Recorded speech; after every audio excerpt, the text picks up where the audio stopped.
Hi guys, it's Rishmina and welcome back to the Peppy podcast. Welcome, welcome. Today we have Terry Tucker, who's a motivational speaker, author, and international podcast guest. Welcome, Terry, and thank you for being here. Rashmina, thanks for having me on. I'm really looking forward to talking with you today. That's great. I'm looking forward to the same. So, to begin, let's start by getting to know you a little bit. Can you tell us about yourself? Sure, I grew up on the south side of Chicago, one of the largest cities here in the United States. You can't tell this from looking at me or from my voice, but I'm 6'8" tall and actually went to college, I know, on a basketball scholarship, despite having three knee surgeries when I was in high school. When I Wow. graduated from college, I moved home to find a job. I'm really going to date myself now, but this was long before the internet was available to help people find employment. I was lucky and I found that first job in the corporate headquarters of Wendy's International, the hamburger chain, in their marketing department. That Okay. was the good news. The bad news was I ended up living with my parents for the next 3.5 years as I helped my mother care for my father and my grandmother, who were both dying of different forms of cancer. Oh After no. that, I actually went to work for the hospital that cared for my father and grandmother. And then at 37 years old, made a major pivot in my life and became a police officer. And part of what I did during my law enforcement career was I was a SWAT hostage negotiator. After that, started a school security consulting business, coached girls high school basketball. But for the last 12 years now, I've been battling a rare form of cancer, a rare form of melanoma. Hmm.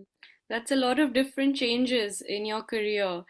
And can you tell me about the final change when you got the diagnosis of the cancer and how that impacted your life?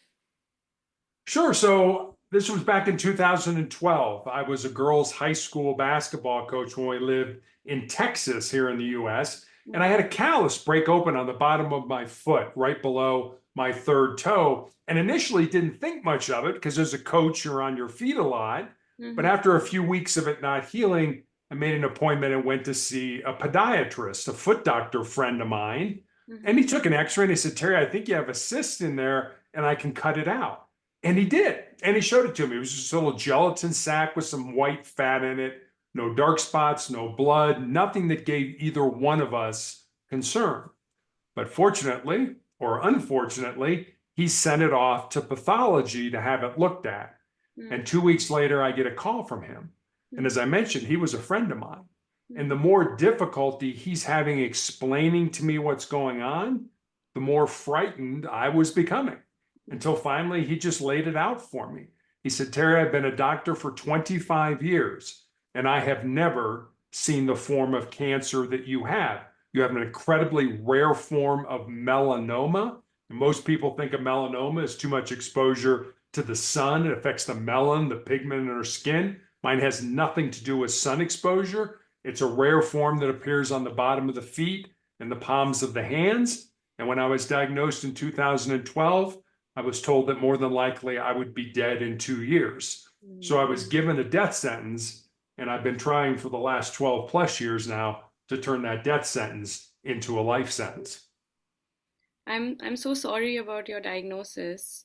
But it seems like you've got a very positive outlook and you've really changed around your mindset and you've gone on for so long. So can you tell me a bit about how that change came about? Sure. So I've learned a lot during my life and certainly during these last 12 years dealing with cancer. And I think two of the most important things I've learned is I don't think you really know yourself until you've been tested by some form of adversity in your life, whatever that looks like for you. Mm-hmm. And secondly, and I appreciate you saying, that you're sorry about me getting cancer, but I've been asked several times if I could live my life over again without cancer, would I do it? And I don't think I would. And the reason I say that is because cancer has made me a better person. It's made me a better human being. When I was most of my life before cancer, I was a physical type of person. I played college basketball, I was in law enforcement, I was on a SWAT team, and Mm-hmm. now I'm in a wheelchair I've had my left leg amputated because of the disease. So, how do you balance those two? And I think when you can't do what you were good at, Mm, you do what's important in your life. mm, And I think for the last 12 years, I've been trying to do what's important. mm. And I read on your website that you mentioned at one point the pain was so bad and so hard to deal with that at one point you were almost praying that you would die. I was. As I mentioned, when I was diagnosed in 2012, they told me I would be dead in 2 years. They had nothing to offer me other than surgery. If the cancer was somewhere they could cut it out, they would do that. But Mm, there were no protocols, no medications, no therapies that they could offer me. So my doctor put me on a weekly injection of a drug called interferon, okay. basically, as she used to say, to try to kick the can down the road. This isn't going to cure you. This is just sort of trying to put up a wall and hope the cancer doesn't come back. So I took a weekly interferon injection. And the side effects of the interferon were that I had terrible flu-like symptoms Mm, for 2 to 3 days every week mm, after I took the shot. And I took those weekly injections for almost 5 years. So oh, imagine having a terrible case of the flu every week for 5 years. And that's as I said, horrible. yeah, it was terrible. And that wasn't a cure. I mean, you might have been able to say, well, I could deal with this if I knew that at the end of 5 years, this was going to cure me, but I knew it wasn't.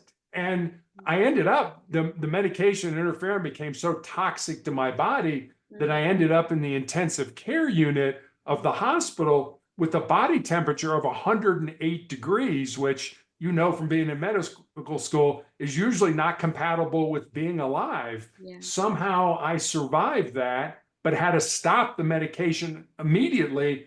And almost as soon as I stopped taking the interferon, the cancer came back in the exact same spot on my foot where it had No, presented 5 years earlier. no. So then what happened next? How did you cope? How did you move forward? So the next step was, by this time they did have some therapies, some treatments. They had some biologic medication that they gave me, which Mm, unfortunately didn't work. It didn't do anything to blunt the cancer. And so in 2018, I had my left foot amputated because of the disease. The cancer worked its way up my leg in 2019, two more surgeries on my shin area. And then in 2020, right in the middle of the COVID pandemic, I found out my entire lower leg was filled with cancer and I had tumors in my lungs. So I had to have my left leg amputated above the knee because of the disease. And I still have those tumors in my lungs, which I'm treated for every 3 weeks at the mm, hospital. mm. And how do you maintain this sort of positive attitude despite having dealt with so much? Yeah, that's a great question. I guess, like I said, I found, I think, my purpose in life. I mentioned when I graduated from college, my father was dying of cancer. My father had end stage breast cancer Mm, back in the 1980s, and they really didn't know how to treat a man with breast cancer mhm, back then. And so they told him to go home and die. And I remember that he lived another 3.5 years. mhm, And I believe he did because he had a purpose. I mean, he loved real estate. He'd been in real estate most of his life. mm. And he actually worked up till 2 weeks before he died. And Oh, I sort of tucked that in the back of my mind and said, well, when it's my turn in the barrel, so to speak, I need to have a purpose. I need to have something to do. mm, So I started a speaking business. I write. I've written a couple books. I'm getting ready to release another book that I've just written. So finding that purpose, finding that mm, something to do. And I guess let me say this. I don't want your audience to think that, I never have bad days. I mean, you're looking at me right now. There's no S on my chest. I do not have a cape and fly around with magical powers or anything like that. I have bad days especially when I go for treatment. I get down, I get depressed. I'm physically, mentally, emotionally beat up, run mm, down. But when I find I'm in those situations, I'm looking internally. I'm looking at woe is me. Look how terrible this is. This is really killing me. And I find a very easy way, and I think we can all do this, a very easy way to change that around is to move your focus off yourself and onto somebody else. Who can I say just good morning to or hi to? Or, do you want to have a cup of coffee? Do you want to talk? Whatever it is. Now, all of a sudden, I'm working with and interacting with another human being, and I'm Mm, not focused on myself. So I mm, find a real easy way to sort of change my mentality, to change my mindset, is to go make a positive difference, try to help another human being. mm. So sort of just get out of your own head and then, Yeah, absolutely. Yeah. okay. And when you mentioned that you found your purpose and that's been transformational for you, how did that happen exactly? Did you just know something was your calling, or did you have a way to find it? Yeah, it's a great question. I think a lot of times we think of purpose in the singular, like it's one thing. And at least in my life, I look at that word more as plural, that it's been purposes. When Okay. I was younger, I felt my purpose was to be an athlete. Mm, And then when I graduated from college, I sort of got into life. I felt my purpose had changed to be in law enforcement. And mm, now, in all honesty, as I'm probably coming towards the end of my life, I think my purpose has changed again to put as much goodness, positivity, motivation, love back into the world as I possibly can. And I think you do that in a couple ways. I think one, you find out what your unique gifts and talents are, and mm, you use those for your benefit and the benefit of others. And the other thing I recommend people do, and I do this every day of my life, every day do at least one thing that scares you, that makes you nervous, that makes you uncomfortable, that's potentially embarrassing. It doesn't have to be a big thing. But if mm, you do those small things every day, mm, when the big disasters in life hit us, and they hit all of us, we, lose somebody who's close to us, we unexpectedly get let go from our job, find out we have a chronic or a terminal illness, you mm, will be so much more resilient to mm. handle those things than people who never step outside their comfort zones and do anything that makes them uncomfortable. That's very true. I remember reading something about this rejection challenge.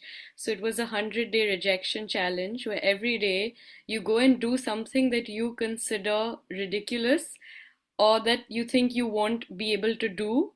And then at the end of the 100 days, I think you realize that most of those things you actually managed to do or people obliged you. So one of the things on that challenge was go up to a stranger and ask for like $50. And I was like, I don't think that's going to happen. And I think I went up to day 6 of doing the rejection challenge. And I thought every day, this is not going to work. This is not going to work. 6 days straight, all of them worked. And I was like, this has proved that, it's somewhere in the head, it's in the It, it, mind. really, it really is. And you make a great point. I mean, if something scares you, if something, it's like, oh, I want to do that, but oh, I'm really afraid, for Mm, whatever reason, you don't think you have enough information, or you don't think you're smart enough, or you're worried about what people will say about you if you fail. mm, There's sort of a same mentality. Whatever that thing is, do it 100 times. Get mm, out there and do because at the end of those 100 times, you won't be afraid of mm, that anymore. You won't be scared of it because you will have done it so much. There's a professor here at the University of Chicago who does an experiment with his class, but he also does it himself. The experiment is I want to go out and I want to get on a bus and sit down next to somebody, and in 3 questions, I want to be deep with that person. So you get oh, on the bus, you sit down next to somebody, and you say, "Okay, Rashmina, how's it going today?" "Oh, yeah, it's going fine. How are you?" "Oh, I'm fine." Second question, "What do you do for a living?" And I'm just making this up. It's like, I'm a med student at whatever university. "Oh, really?" Third question, "Have you always wanted to be a med student?" And that's where you get, "No, I wanted to be a vet. I grew up on a farm and I always wanted to work with animals, but whatever, X, Y, and Z." Or, "Yeah, I've always wanted to be a doctor. My dad was a doctor, or my parents thought I'd be a great," whatever that ends up being. mm, Now all of a sudden you're deep with another human being. And yeah, when you're deep, we don't get deep with people. Social media lets us stay on the surface with mm, so many people. But same kind of thing. Scare yourself. Get out, get on a bus and ask somebody in 3 questions. How deep can you get with somebody in 3 questions? It sounds real easy, but I'm not so sure it really is. Is this something you've tried yourself? Unfortunately, no. Being in a wheelchair and not having a leg, it's hard to get on a bus for me and things like that. Oh. But I do. The nurses that care for me when I get my infusions every 3 weeks, I absolutely go deep with them. About the relationships, about their kids. About why they became a nurse and things like that. So I try to do it with every person that I meet because people are fascinating to me, and everybody's life matters. Everybody's life is important. And if you don't mind, I'd like to tell you a quick story about one of my Yeah, nurses. of course. Um, this was a young nurse. She was about 25 when I first met her, already a nurse, but learning how to do things. She was precepting on the unit where I get treated. And about 6 months later, she was taking care of me by herself. And she came in and she said, Terry, I've got a story I want to tell you, but I don't know how to tell it to you. And Rashmina, I didn't know how to respond to that. I was like, well, I hope you decide you want to tell me. It sounds like it might be a great story. So she's in and out and finally comes in and sits down. And she's like, all right, here's the story. She said, when I first met you, Mm, I was going to get out of nursing. I had a very good friend of mine die. I was in a really dark place. I talked it over with my family. I was going to quit nursing and I was going to go to work for Amazon. And she said, and then I met you and I see what you go through during your trial drug treatment. I have a really bad reaction and things like that. And she said, then I went back in your file and I read everything you've been through over mm, this cancer journey. And she said, when I finished reading your story, mm, I knew I was where I was supposed to be. Now, if she would have never told me that story, I would mm, have had no idea that my life, just the way I lived my life, mm, had had a positive impact on her. Who's ever listening to us, whoever, some of your audience out there who thinks, nobody cares about me, nobody cares about my life. I promise you, there are people out there that are watching how you handle your adversity in mm, life and would give almost everything they have mm, just to walk 5 minutes in your shoes. So mm, your life does matter. mm. So, coming back to that, can you tell us ways that people can handle adversity better and be more resilient? Yeah, I think the first thing you need to do is you need to do those hard and difficult things. When I Mm, was coaching girls' high school basketball, I used to constantly remind my players that they need to become comfortable with being uncomfortable. mm, Do those things every day that make you uncomfortable. Get outside your comfort zone. You know what? I'd rather sit here and scroll through, social media. Well, what about reading a book that'll make you a better human being? What about like, I mean, you're in medical school. What about taking classes that will improve your life? What about going out and getting on a bus and sitting down next to somebody and trying to go deep with them in 3 questions? It's like you said. I mean, you said it. Do something that makes you uncomfortable. And I always tell, especially young people, if there's something in your heart, something in your soul that you believe you're supposed to do, mm, but it scares you, mm, go ahead and do it. Because at the end of your life, the things you're going to regret are not going to be the things you did. They're going to be those things you didn't do. And I think a lot of us, and I did this, and maybe you did this as well, that we make these arbitrary mileposts along the way. We say, well, by the time I'm 28 years old, I want to be making $100,000 a year. Or by the time I'm 34, I want to have 3 kids. We all do that. And then when we get to those arbitrary, dates and we're not there, we yeah. somehow think we're a failure. I think a better way to look at our lives is to look at your life in decades. When you're in your 20s, do everything that interests you at all. Make mistakes, screw up, do dumb things, do all the crazy things you want to do when you're in your 20s. Mm, And then in your 30s, find those 2 or 3 things that you gravitate to and mm. concentrate on those. And then in your 40s, when you're more mature, when you're more established, when your prefrontal cortex has all come together and everything like that, find that one thing and dig into it. And Mm. then in your 50s and 60s and beyond, reap the rewards, reap the benefits of what you did in your 20s, 30s, and 40s. Look at life that way, not by those arbitrary mileposts that we all put up. That's a very different way of looking at things, which I haven't thought about. And in the book that you've written called Sustainable Excellence, are there any tips that you have for people related to this? Yeah, one of them I just gave you.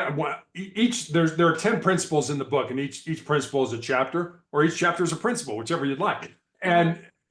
And one of the ones, and I know I've done this in my life, and we just talked about it, is that most people think with their fears and their insecurities instead of using their minds. Like I That's said, I've true. done that. I've wanted to start something, and you kind of pull back. You're like, ooh, maybe Mm, I don't have enough information, or maybe I'm not smart enough, or what will people say about me if I fail? Why do we care what other people think about what we've done in our lives when those people have not even attempted the mm. things we've failed at? Why do we care about that? We don't care. Don't care. Do that. Do find things, find people that are willing to help you. And I'll say this: it's more important who you work with and who you work for than it is the work that you do.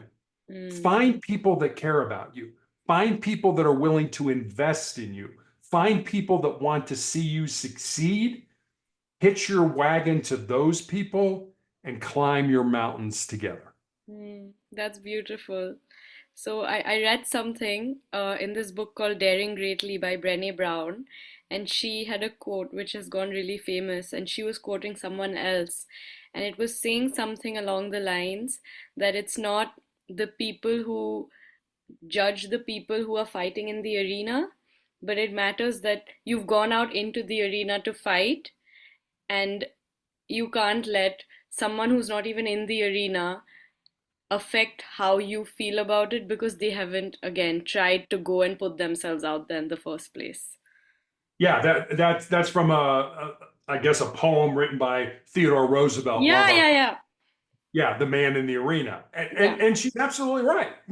Why do you care about people who are sitting in the stands yelling or cheering or jeering against you when you're out on the court, when you're out in the arena actually doing it? I don't have a lot of empathy, I guess, for people who are going to criticize me who have not tried the things, like I said, that I failed at, let alone the things I've succeeded at.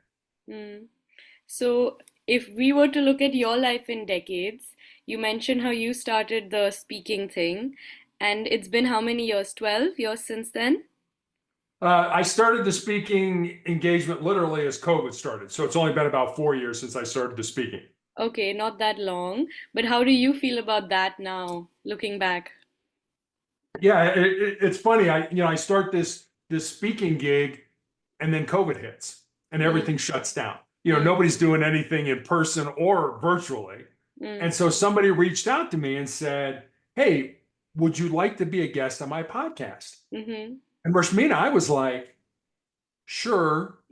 What's a podcast? I had no idea what a podcast was. I know. Everybody laughs at me when I tell that story. It's like, you're an idiot. You're not. Know. I didn't know what a podcast was. And so he explained it to me, and I said, okay, I'll try it. And Yeah. I remember the first time I was on a podcast, I was horrible. I was Oh, terrible. I provided no value to the audience. I had post-it notes all around the camera. And oh he my would ask, God. and I'd lean in and I'd read one of the post-it notes. That's how horrible I was. But think about things in your life. The first time I ever drove a car, was I good at it? No. The first time I cooked a meal, I think I burned the water. I mean, the first time I studied algebra, I wasn't any good at it, but I liked it. So how do you get good at it? You do it. Like we talked, you do it 100 times. You Yeah. do it over and over and over, and you get better at it. And I remember I was talking to my publisher, and I Mm, said, Scott, I listen to every podcast that I've ever been on because I mm, want to see how many times I say and huh and those filler words. Or can I have a better story or more concise story that I can offer the audience? And he's mm. like, no, no, Terry. He said, it's not about being good. It's just about not sucking. And I said, well, thanks for the title of my next book. Just don't suck. That's not true. It's not what it's going to be. It's not what it's going to be. But I'm like, no, I want to be good so that one, I can provide value to the audience, and two, the host will feel that whatever time we spent together was productive, both for him and her and Mm. for their audience. I said, so here I am, almost 700 podcasts later, Oh my that, God. yeah, I've been on that many podcasts all over the world. That's a lot. I know. I'm That's a old. lot. And do you hope to reach 1,000? I never started it to try to get to a number. It's just, you know, is this a podcast that I think will help people? And is this Mm, somebody that's serious and wants to do the work and things like that? And if that's the case, then I'll be happy to come on somebody's podcast. I mean, if I make 1,000, great, but the number really isn't that important. mm, It's just sometimes an opportunity for me to kind of step back and say, well, gosh, I remember that first one when I was horrible, and mm-hmm. hopefully I'm a whole lot better 700 podcasts into it. And have you ever considered having your own podcast to discuss these things? I have, as a matter of fact, I probably had at least 5 meetings just this year with Yeah. people who said, we'll set you up with our AI program and all that. And I've said no to everybody because I know what it takes to be a good podcast host. And I listen to a podcast called The Learning Leader Show. It's by a guy by the name of Ryan Hawk. And Okay. Hawk has written a book, and he talks about if somebody asks me to help them with their podcast, I ask them one question: why do you want to have a podcast? And if they tell me because I want to get more clients, or I want to speak on bigger stages, or I want to use it for marketing, he says, I don't usually help them because Mm, I understand you've got to love you've got to love the work. You've got to mm, love the grind that it takes to mm, make a good podcast. And it's reading people's books, it's reading their blogs, it's reading all of their material and listening to the podcasts they've been on, because he reasons for every hour of content that he puts out, mm, he spends 15 hours in research and reading and background on these people. And I think his podcast is really good.